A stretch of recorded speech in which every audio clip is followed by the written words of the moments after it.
All eyes are on the West African country Ghana for the Year of Return 2019. This country is the first country in the 21st century to attempt to bring the African diaspora to the continent for a pilgrimage, for tourism, and for whatever it is that they're expecting to get. And this didn't just start. If you don't know, well, there's some history behind this. I have a guest here who will speak more about the Year of Return. But before that, let me give you some background to the Year of Return. In 1913, there was a Ghanaian man called Alfred Sam. So Alfred Sam was a merchant. He was also a Pan-Africanist. They call him the pioneer Pan-Africanist because he normally traveled to the United States where he does business. So he developed an idea to bring African Americans back to the continent. Alfred Sam bought a ship, and in 1914, he started a campaign in Oklahoma where he wanted to bring about 600 African Americans back to Ghana, to Salt Pond in the central region, and he promised to get them lands in Akim in the eastern region of the country.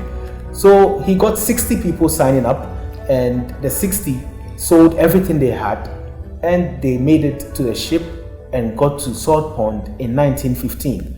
In 1915, they were very happy, they were received well, but they didn't get the land they were looking for because there was rivalry between the locals and the African Americans. Some of them lost everything they had. They came with everything, but they lost everything, and they couldn't do anything about it. But to return to Oklahoma, some also went to Liberia, where they started new life. Well, this is about to change because the Ghana government is trying to do this the right way to make sure people are able to return to the country. And one person who is very key in this campaign to bring African Americans back home to Ghana is my guest. He's an African American, and it's an honor to have him here, and also for him to be named or appointed the tourism ambassador of Ghana to the US. So my guest is Diallo Sumbry. He is a key part of the Year of Return 2019 in Ghana. Welcome. Thank you. Mr. Diallo Sumbry. Thank you for having me. And congratulations on your appointment as the ambassador for Ghana as on tourism to the United States. Yeah, it's an honor. It's a big position. It's a heavy weight. So I'm looking forward to stepping more into the role and helping out where I can. So what's your connection with Ghana? Are you Ghanaian? I'm not Ghanaian, actually. I am a Trentonian. I was born and raised in Trenton, New Jersey. But I'm a Pan-Africanist. So I grew up again in Trenton, New Jersey, and then from there, Washington, D.C. Like most of us diasporans who have that gap in our history, and we are not able to trace our lineage directly back to our village or, to our family. I have done my African Ancestry DNA test. So my African Ancestry DNA links me back to the Fulani people of present-day Nigeria on my mother's side, and the Ateke people of present-day Gabon on my father's side. So while I have found out what's in my DNA, I'd like to say that Ghana's my spiritual home. So while my mother's family comes from present-day Nigeria, my father's from present-day Gabon, I think I chose Ghana and Ghana chose me, so to speak. So you can't say Ghana stole you? No. There's no more stealing of people happening. Okay, we thank God. Yeah, so you are here now. Yes. And you're on the steering committee of the Year of Return. Yes. In Ghana. Yes. And how is that feeling like? It's work. So we've been, I think it's important to also say, and for people to understand, that the concept of the Year of Return and the idea of Africans coming home after 400 years as a general concept is not really new. People have been talking about it for years. So a lot of people believe in the 400-year prophecy. It's in the Bible. I don't want to quote the wrong chapter and verse, but I know it's in Genesis. 400 years is also marks the arrival of the first documented enslaved Africans into the United States. So all of these historical facts are facts that people have known for a while, but I think, like you said in your intro, Ghana being the first African nation to actually put together a program called the Year of Return is something that I'm involved in. It's something that I've been involved in from the beginning with the Ghana Tourism Authority in terms of helping to bring the idea to the forefront, develop it, and now working with the steering committee to continue to push these ideas. Which year did you consider yourself a Pan-Africanist? When did you realize that I am in that space and this is what I'm destined to do? Well, I grew up attending independent African-centered schools in the United States. There's an organization called CIBI, Council of Independent Black Institutions. And my mother and father were co-founders of a school in Trenton, New Jersey called African People's Action School. I went there from preschool through 5th grade. And then from 6th through 8th, I went to an all-white school, which was very interesting, kind of growing up in a Pan-African nationalist environment. And then you go to an all-white school. And then I moved to Washington, D.C. with my mom and my brother and sisters in like 1989. So then I went to another independent African-centered school. So my life has been reared and brought up in Pan-Africanism thought and action, as well as nationalist thought and action. And for me, having an African-centered view just really means that you understand that Africa is the cradle of civilization, and that various peoples on this continent are really the progenitors of civilization and created a lot of what we use today, math, science. So learning from that perspective is kind of how I've been taught my entire life. I think at some point everybody comes to a crossroads, right? In your human development, in your adult development, you come to a crossroads and you have to decide if you're going to go the way you were taught or do something different that you learned along the way. You know what I mean? Like if your father's a blacksmith or a tailor or a builder, you learn everything your father learned as you come up. But then when you get to be a man or a woman, you decide if you're going to do the same thing or something different. And I can't say when necessarily I've decided or if I decided, because when you walk with your ancestors and when you walk with spirit, sometimes you don't always get to fully choose. Sometimes it's like, this is kind of what you're going to do. And I feel like, as I've been searching for my purpose in life, it's been put on me that this is my mission, so I've accepted it. When did you find Adinkra Group? That's the African Cultural Resource Center. Right, so the Adinkra Group came about in like 2003, 2004, actually. We have some studios at home. My family grew up in the arts, West African drum and dance. I've been traveling to Africa since 1988, mainly to the Francophone countries. We have a full djembe drum and dance orchestra. So I grew up in the cultural arts in Washington, D.C., in New Jersey. So being a part of African culture, so to speak, isn't new.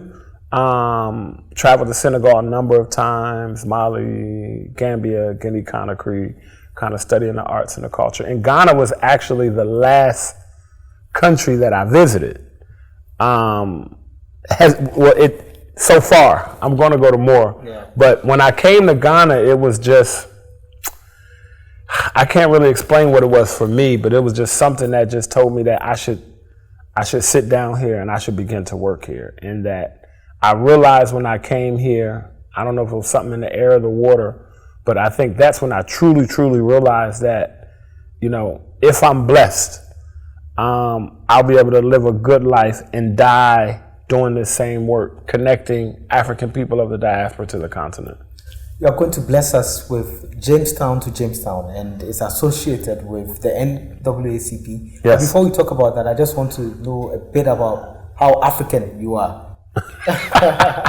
What's the name of your children? So Ghanaians will appreciate this. My son, his name is Kweku Diallo Tariq. He has his day name, as a lot of Ghanaians do, Kweku, male child born on Wednesday. And then he's named after me, and then he's named after my wife's father. And then he carries the last name Sumbry, which is the name of my my father's family. My daughter actually has a very old Ghanaian name. Her name is Ama Ampoma Akomwa. So she has a very, very old Ghanaian name. And, you know, we gave our children African names the same way that my mom and my father gave us African names. I have a granddaughter. My son has a daughter. Her name is AC.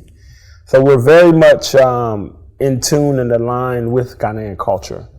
A lot of my first visits to Ghana was not necessarily coming to Accra, coming to the city, but more or less more in the eastern region and kind of studying and learning Ghanaian culture. So, you know, learning the culture is really where I started here in Ghana. Understanding Ghana is a matrilineal society, kind of learning about the chieftaincy system and learning about some of the traditional ways in Ghana is really where I started here. So by the time I came to Accra and kind of started to get involved in tourism, specifically here in Ghana and other things, I had an understanding of Ghanaian culture, you know, so I kind of started in culture. And I would say I'm a culturalist more than a lot of things.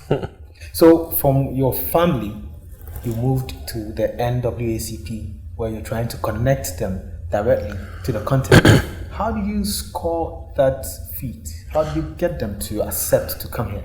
So, you know, it's interesting. So if I can kind of go back a little bit, if you don't mind, and just talk about the year of return and kind of my involvement in some of that. So the Back to Africa Festival is a festival I created. Being from Washington, D.C., I love go-go music. And I had always wanted to bring a go-go band to Africa because I felt like go-go music is purely African, the heavy percussive, the call and response. And I just knew, and I'm a big fan of go-go music, particularly the backyard band. And I really just needed to, it was, again, sometimes things are placed on you, and it was just a passion of mine for years. So we finally made that happen in 2018, but in 2017, during the planning, I met Mr. Akwei, who's the CEO of Ghana Tourism Authority. He happened to be in DC. And a good friend of mine, Gina Page, good friend and colleague, who's the president of African Ancestry.com, said, hey, would you like to meet the CEO of Ghana Tourism Authority? I have a connection with him, and if you're taking a go-go band, you should partner. I said, okay, cool. So we met. And then he said, wow, you know, that's really interesting. And at the time, I had about 80 to 100 people who had signed up and expressed interest. And he thought that was, you know, I guess considerable that, wow, it's just you and you have 80 people coming? That's amazing. So he and I had some conversation. I said, well, look, I'm going to be in Ghana soon. I came to Ghana. I met with him. And in 2017, we signed an MOU. He saw my commitment and the things that I were doing. And I had bigger ideas than that. So that was a success. The Back to Africa Festival started 2018. We did it again this year. We had 85 people come this year of all ages. But in 2018, after that, we began having a conversation, and I began asking questions about what some of their goals were and kind of how that would work. And I realized that, you know, with the redevelopment of Africa, with tourism, and Ghana, I believe in most other African countries, had not been getting the number of African Americans that they had been getting to come visit the country. And I thought that it was honorable that the country wasn't just interested in anybody coming. Naturally, Ghana wants to welcome everybody that wants to come, but there was a serious interest in connecting Black people from the diaspora back to the continent, and to have that linkage become stronger. And I presented, you know, the idea of 400 years as a strategy, as something that Ghana could use to welcome their brothers and sisters back home. I felt like we all felt like it's a moment in history that needed to be seized. So it's not just a plan, it's not just a strategy, but it's a real live moment in history that it only happens one year.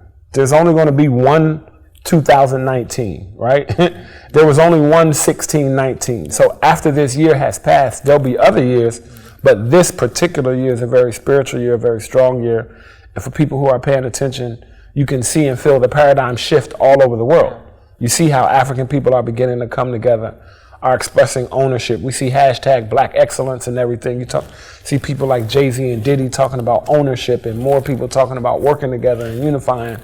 So I feel like the year of return is an extension of that. At any rate, in March of 2018, the Ghana Tourism Authority traveled to the United States. I organized a 3-state tour: Chicago, DC, and New York. And then after that, we began conversations about what this could look like for 2019. We pulled together a steering committee. There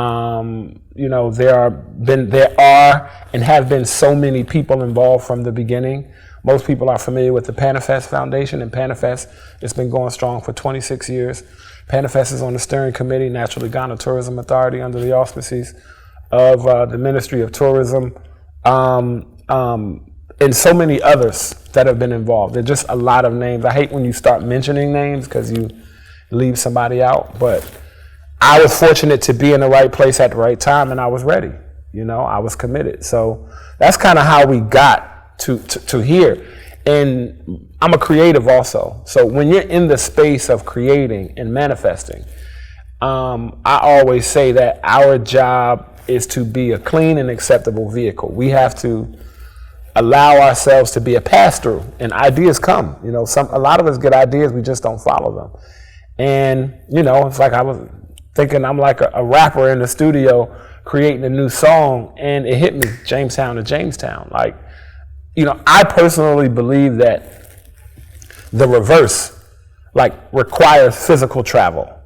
And as I began to do research about when that ship landed in 1619, that ship, it says late August. In all of the research you'll find late August. And I read somewhere August 20th. So I said, okay, wow. I had already had a partnership with South African Airways. So I'm like, so we could leave IAD, arrive here on the 20th. Wow, how powerful would it be to go to Jamestown, Virginia, touch the shores, make a tribute to our ancestors there, and then the next day get on a plane and touch the shores in Jamestown, Accra. So when I thought of that, I just got goosebumps. And I was like, this is powerful. And I was like, but this is bigger than me. It's much bigger than me.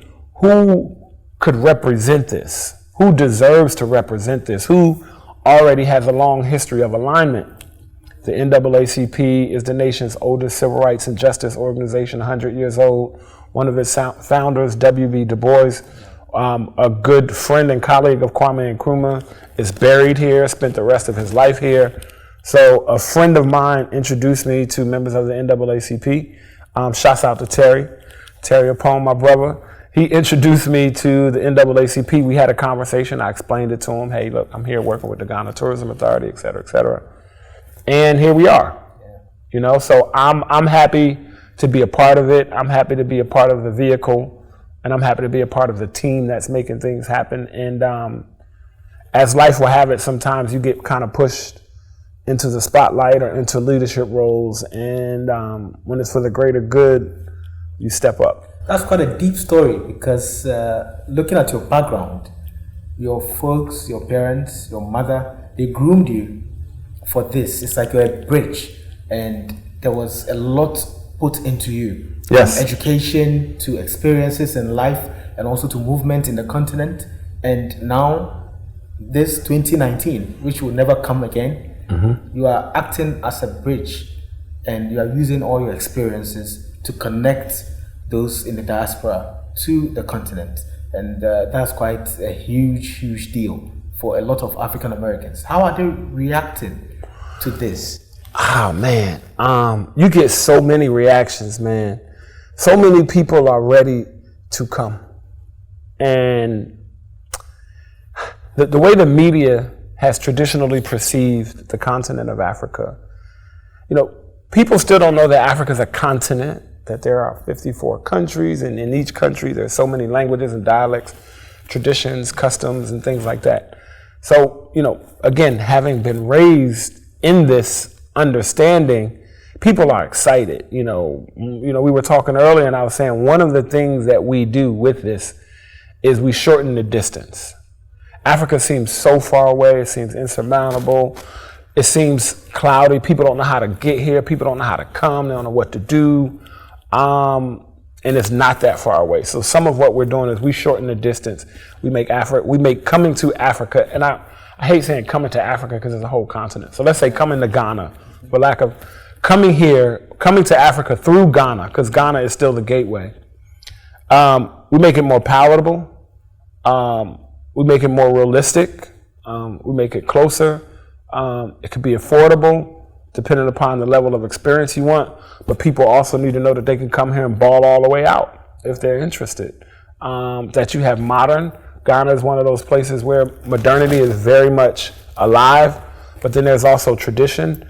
Cultural and heritage tourism is very much alive in Ghana, but you can also come here, hang glide off mountains, go mountain hiking, visit waterfalls, go to lakes.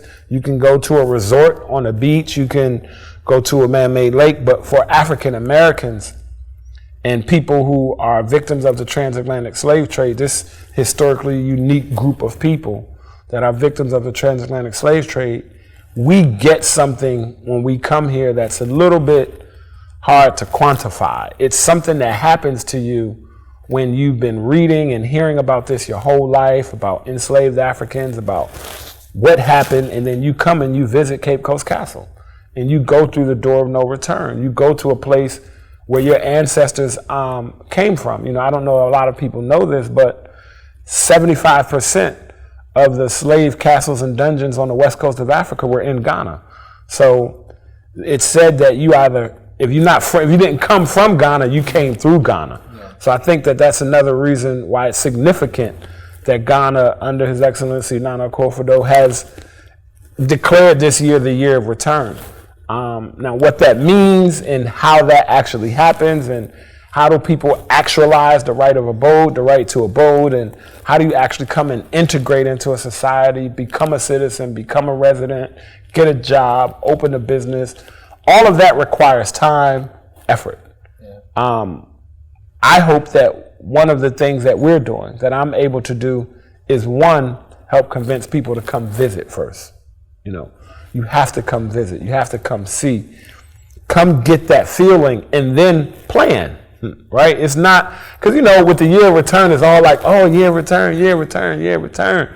And everybody wants to come. But for people who want to move here, people who want to live here, you got to treat it like, I mean, you're not going to move to Oakland without visiting, or Houston or Miami. You're going to come check it out, check the neighborhood, do some research. And I think it's important for people to do that. But from a larger perspective, Black people owe it to themselves, at least once in their life, to touch the ground on the African continent. It awakens something in you that we can't really explain. But when you go home, you're going to see life differently, you're going to move differently, and you're going to be empowered differently. We close that identity gap that we have because of the transatlantic slave trade. Okay, so the NAACP, they are going to embark on that journey. Yes. And how many of them are coming, and what activities are they going to start with in Virginia and then in Ghana? Right. So I am really, really, really grateful to someone who's now become a friend. Her name is Eris Sims. Shouts out Eris. She's the chief of staff of the NAACP, as well as President Derek Johnson, Darrell Miller, the board, and everybody at the NAACP, because it's a historic organization. It's a big organization. And I am so appreciative of them entrusting us with this journey for their members and other members of the public. I'm also really, really grateful to one of my partners here on the ground, Mr. Kwame Ensung, Sunseekers Tours. I have to do this because it's important for people to understand nobody can do this alone. There are partners, and there are so many people. My wife, my executive assistant, and my team at the Adinkra Group, who helps to do all of this. The whole year of return steering committee, Mr. Ajman, Ghana Tourism. So many people come into play to make this happen, and it's important that I underscore it's never a one-man mission. But the NAACP is coming, so we have a couple of cornerstones of this trip. One, we go to Jamestown, Virginia. We touch the shores of Jamestown, Virginia, a candle lighting ceremony or prayer circle, and just allow people to really soak in this historical moment. And then we visit the Smithsonian Museum of African American Culture, which, you know, traces from the moment Africans arrived in the United States through present day.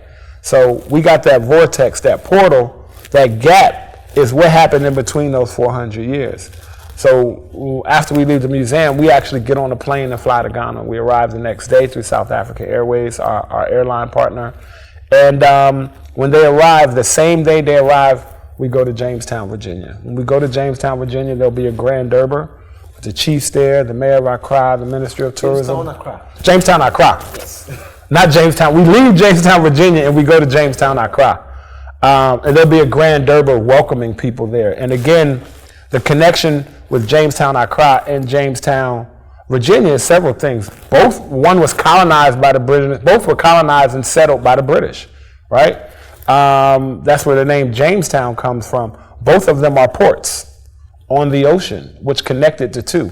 So for us, by us retracing that steps on our own, that's powerful alone, and it's more a spiritual, psychological, and reconciliation journey more than it is a historical direct linkage between Jamestown, Accra, and Jamestown, Virginia. So what will be the impact, finally, what will be the impact to both Ghanaians and also those who are coming from the United States? Well, one of the things that we do is we have a business and investment summit.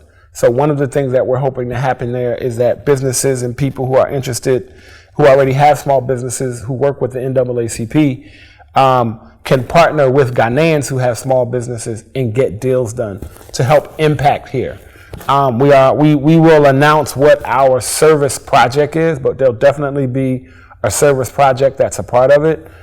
Something else that happens that's a big part of the trip is we're going to do an AfricanAncestry.com reveal. What that means is that members on the journey take their AfricanAncestry.com DNA test. We reveal that at the door of no return. People will also get a chance to participate in Akwei. It happens to also be August 25th that weekend, and they'll do tours. Again, it's their first trip. So one of the things we want Ghanaians to know about impact is that we're bringing people here who are definitely pouring into the economy, but it also gives them an opportunity to converse, to participate in history, and to get to know us up close, because sometimes I feel like for some people, we are just what they see on TV. So they need to know that all black people aren't the same. You know, people from DC are different from people from Chicago, just like people from Ashanti are different from Eastern region, are different from Western region of Volta. And the foods are different as well. So for us, this is the beginning. So, you know, hashtag beyond 2019, 2019 is a launching pad.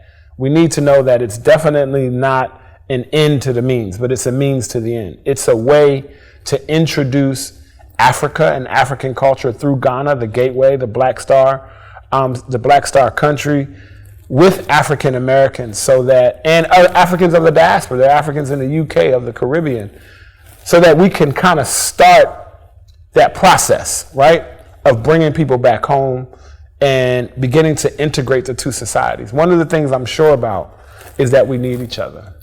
Okay, so Jamestown to Jamestown, and what should people expect, and what's in there for African Americans? I know so many of them will be watching and they'll be interested in joining and being part of the whole process. Yeah, you know, right now we're expecting over 200 people.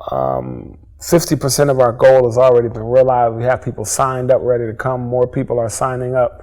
And what we want to have happen is a very smooth introduction to the African continent. Many of the people that are coming, various ages of the NAACP, but especially some of our older members, you know, they experienced the worst of the worst in America. Prior to civil rights, Jim Crow, fought for our civil rights. These are people who fought for just the opportunity to be proud to be a black person. So to be able to connect them with the African continent, for me, is a serious honor. And we hope that they leave with an understanding of how important it is and how powerful it is for us to continue this connection in building that bridge from America to Africa. How can people get more information about the Jamestown to Jamestown if they want to be a part of it?